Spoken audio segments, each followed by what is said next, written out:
Microplate washer installation गर्नु अघि बक्स्ड उपकरणलाई सावधानीपूर्वक प्रयोगशालामा ल्याउनुहोस्। प्याकेजमा देखाइएको अप एरोको डाइरेक्सनलाई ध्यानमा राख्दै बक्सलाई खोल्नुहोस् र माइक्रोप्लेट वाशर तथा एक्सेसरिजहरू निकाल्नुहोस्। उपकरण राख्ने स्थान समतल, सफा, सुक्खा र कम्पनरहित हुनुपर्छ।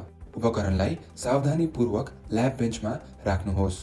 कन्डेन्सेसन हुनुबाट जोगाउनका लागि उपकरणलाई प्रयोगशालाको टेम्परेचरसँग अनुकूल नहुन्जेलसम्म यसको प्लास्टिक कभर नखोल्नुहोस्। उपकरणको पछाडि पावर केबल सजिलै डिस्कनेक्ट गर्न मिल्ने गरी पर्याप्त खाली ठाउँ राख्नुहोस्। साइडमा बफर र वेस्ट बोतल सहज रूपमा राख्न मिल्ने गरी ठाउँ पनि सुनिश्चित गर्नुहोस्। भविष्यमा उपकरण सार्नुपर्ने अवस्थामा प्रयोग गर्नका लागि मूल प्याकेजिङ सामग्री सुरक्षित राख्नुहोस्। उपकरण सञ्चालन गर्नु अघि ट्रान्सपोर्ट लक हटाउनुहोस्, साथै अन्य एक्सेसरिजहरू सही रूपमा जडान गर्नुहोस्। पहिलो चरणमा वाश हेड आर्म र प्लेट क्यारियरको सुरक्षाका लागि राखिएको प्याडेड प्याकिङ सामग्री हटाउनुहोस्, साथै प्लास्टिक ट्रान्सपोर्ट प्रोटेक्सन ब्याग पनि हटाउनुहोस्। अब उपकरणसँग उपलब्ध गराइएको एलन की प्रयोग गरी ट्रान्सपोर्ट लकको स्क्रु फुकाल्नुहोस्। ट्रान्सपोर्ट लकलाई सुरक्षित रूपमा राख्नुहोस्। उपकरणलाई भविष्यमा ढुवानी गर्नु परेमा यसको आवश्यकता पर्न सक्छ।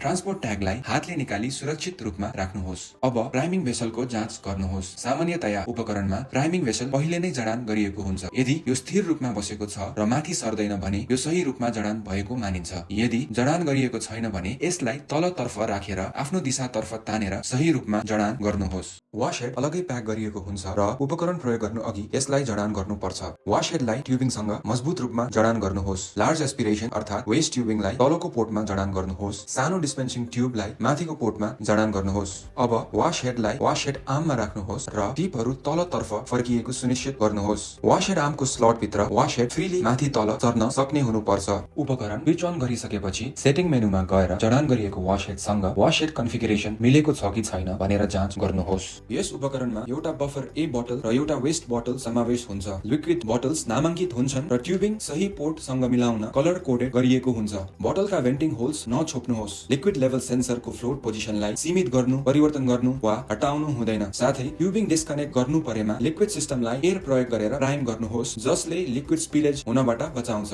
वेस्ट बोतलको ट्युबिङलाई उपकरणको बायाँ भागमा पहिलो वेस्ट स्टिकर सहित लेबल रहेको लेफ्ट कलरलेस ट्युब कनेक्टरमा जडान गर्नुहोस् र वेस्ट बोतलको सेन्सरलाई सेतो रङको माथिल्लो सकेटमा जोड्नुहोस्।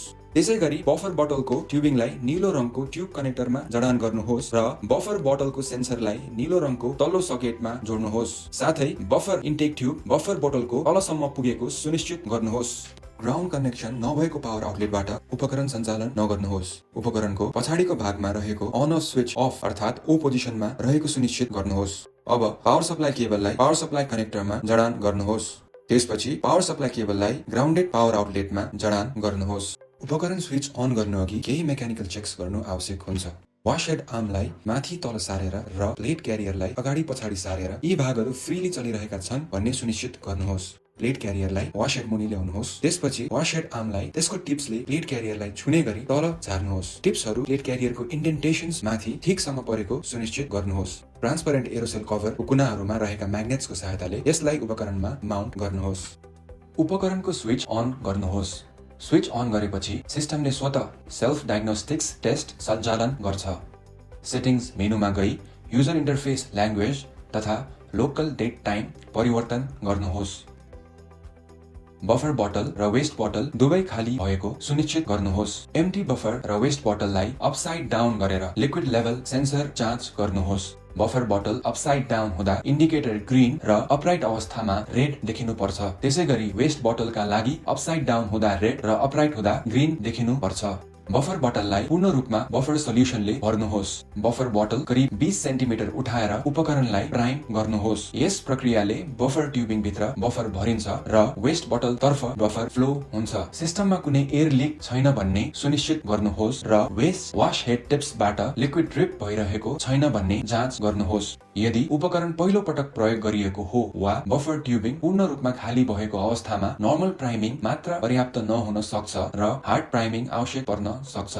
यसका लागि बफर बोतलसँग जोडिएको ट्युबिङ दुवै तर्फबाट अर्थात् मसिन र बोतल एन्डबाट डिस्कनेक्ट गर्नुहोस्। त्यसपछि मसिनसँग आउने 20 ml सिरिन्जमा बफर भरेर ट्युबको एक छेउलाई ब्लक गर्दै अर्को छेउबाट पूर्ण रूपमा बफर इन्जेक्ट गर्नुहोस्। अब ट्युबिङको ओपन एन्डलाई मसिनको कनेक्टरमा जोड्नुहोस्। त्यसैगरी अर्को छेउलाई बिस्तारै खोलेर बफर ए बोतलमा जोड्नुहोस्। तत्काल बफर ए बोतलको भेन्टलाई औंलाले थिचेर बन्द गर्नुहोस्। अब मसिनको मेन्टेनेन्स मेन्युमा गई सर्भिस सेक्सन भित्र बुस्ट प्राइम सेलेक्ट गर्नुहोस्। केही समयपछि डायलग बक्स देखिन्छ। यदि प्राइमिङ पूरा भइसकेको छ भने ओके थिच्नुहोस्, नभए पुनः मेन्टेनेन्स सेक्सनमा गई बुस्ट प्राइम चयन गर्नुहोस्।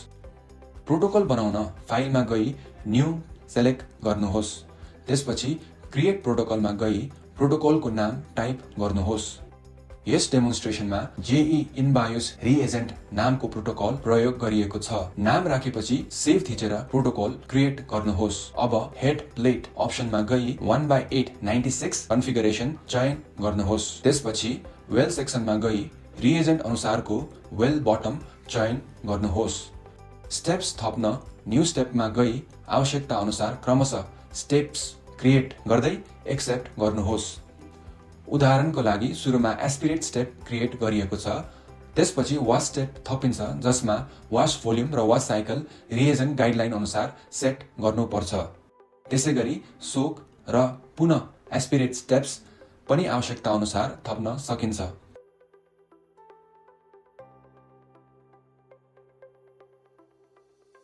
सबै स्टेप्स पूरा भएपछि फाइलमा गई सेभ थिच्नुहोस्। यसरी तपाईले बनाएको प्रोटोकल सुरक्षित हुन्छ। यस डेमोन्स्ट्रेसनमा माइक्रोप्लेटका पहिला 3 वटा कलम्स 1, 2 र 3 मा स्याम्पल राखिएको छ, जसमा कुल 24 वटा स्याम्पल छन्। माइक्रोप्लेटलाई प्लेट क्यारियरमा राख्नुहोस्। त्यसपछि एरोसोल कभरलाई म्याग्नेटिक लकको सहायताले मसिनमा लगाउनुहोस्। अब प्रोटोकल मेन्युमा गई प्रोटोकल सेलेक्ट गरेर ओके थिच्नुहोस्। मेन सेक्सनको लास्ट अर्थात् 5th रोमा गई स्याम्पल राखिएको कलम हाइलाइट गरेर एक्सेप्ट गर्नुहोस्। अब वास प्रक्रिया सुरु गर्न स्टार्ट बटन थिच्नुहोस्। स्टार्ट गरेपछि सिस्टमले ट्युबिङ प्रपरली प्राइम भएको छ कि छैन भनेर पुष्टि गर्न डायलग बक्स देखाउँछ। यदि प्राइमिङ भइसकेको छ भने पुनः स्टार्ट थिच्नुहोस्। अब मसिनले चयन गरिएको प्रोटोकल अनुसार स्टेप्स सञ्चालन गर्दै स्याम्पल वासिङ प्रक्रिया सुरु गर्दछ।